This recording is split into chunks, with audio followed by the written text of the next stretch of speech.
नमस्कार दोस्तों, हम आ चुके हैं भूगोल के तीसरे पार्ट खनिज उत्पादन। तो आज हम पढ़ेंगे खनिज उत्पादन क्या है।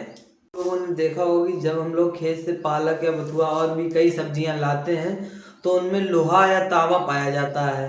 वो भी खनिज ही होता है जो कि हमारे लिए और जीव जंतुओं के लिए अति आवश्यक है। वनस्पति के अतिरिक्त ये हमें कैसे प्राप्त हो सकते हैं और इनका उपयोग हम कैसे हमारे दैनिक जीवन में कर सकते हैं। आपने अपने घर में उपयोगी चीज़ों को देखा होगा, जैसे कि कैंची हो गई, प्लास हो गया, पेंचकस हो गया और थाली बर्तन, जो भी चीज़ें होती हैं वो कैसे बनाई जाती हैं, इस पे भी कभी विचार किया होगा। वर्तमान समय में खनिज किसी भी देश के लिए बहुत ही मूल्यवान प्राकृतिक संसाधन है। किसी भी देश के आर्थिक विकास के लिए खनिज बहुत ही अधिक महत्वपूर्ण है। खनिज पदार्थ धरातल पर तथा धरातल के नीचे मिलते हैं। प्रश्न आ जाता है कि खनिज पदार्थ किसे कहते हैं।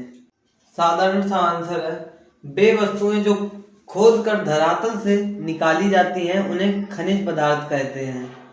कोई भी वस्तु धरातल से खोद के अगर निकाली जाए तो वे खनिज पदार्थ कहलाती हैं। हाँ, धरातल से खोदकर खनिज को निकाला जाता है उन्हें खान कहते हैं। खनिज पदार्थ जिन कच्ची वस्तुओं से मिलकर बना होता है उन्हें अयस्क कहते हैं। ठीक है, अयस्क भी समझ लिया।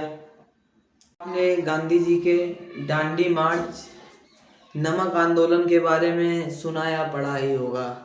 यह नमक हमें समुद्र से प्राप्त होता है, किंतु सेंधा नमक होता है वो हमें धरातल की चट्टानों से प्राप्त होता है। ये खनिज दो प्रकार के होते हैं, नंबर 1 धात्विक, नंबर 2 अधात्विक। नंबर 1 धात्विक लोहा, तांबा, सोना, चांदी, एल्यूमिनियम आदि आ जाते हैं। नंबर 2 अधात्विक कोयला, खनिज तेल, अभ्रक, गंधक, पोटास आदि ये अधात्विक में आ जाते हैं। तो ये तो पता चल गया कि खनिज क्या होता है, खनिज कितने प्रकार का होता है, लेकिन भारत देश में कौन सा खनिज कहाँ पे पाया जाता है, क्षेत्र में किस चीज का भंडारण अधिक है, उसके लिए मैं लिखूंगा नहीं, पैराग्राफ बनाए दे रहा हूँ, पैराग्राफ से देख लेना।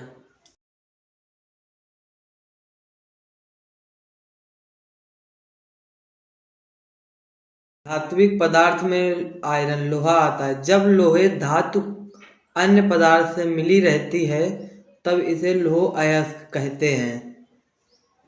इसे ऊष्मा के प्रयोग द्वारा अयस्क से अलग कर लोहे धातु के रूप में प्राप्त किया जाता है। विश्व का लौह भंडारण 1/4 हिस्सा लगभग भारत में है। लोहे धातु को इसकी मजबूती के आधार पर मैग्नेटाइट, हेमाटाइट, लिमोनाइट और सीडेराटाइट प्रकारों में बांटा जाता है। कर्नाटक, झारखंड तथा उड़ीसा उत्तम किस्म के लौह भंडारणों में हैं। भारत का अधिकांश लौह अयस्क का उत्पादन करते हैं। हमारे देश से लोहा विदेशों को भेजा जाता है जिससे विदेशी मुद्रा प्राप्त होती है। इसे मांगने वाले देशों में चीन, जापान, दक्षिण कोरिया, हांगकांग, पाकिस्तान आदि हैं।